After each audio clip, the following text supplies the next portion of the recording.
يا أخي اليمنيين يا جماعة الخير، شوفوا لنا حل فيهم والله. يا أخي استحينا من كلامهم الحلو، استحينا من أخلاقهم، استحينا من تربيتهم.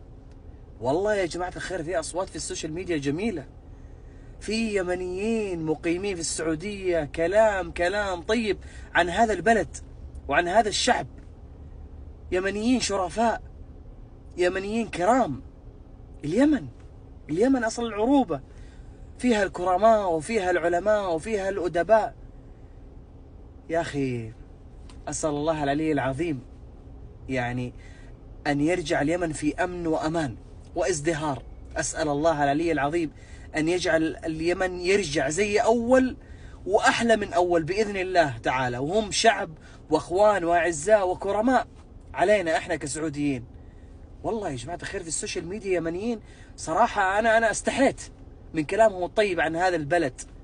أسأل الله أن يحفظ هذا البلد وقادتها، وأسأل الله أن يحفظ اليمن وأهلها الكرام، وأسأل الله أن يرجع اليمن أفضل مما كان في أمن وأمان وازدهار وتقدم بإذن الله تعالى.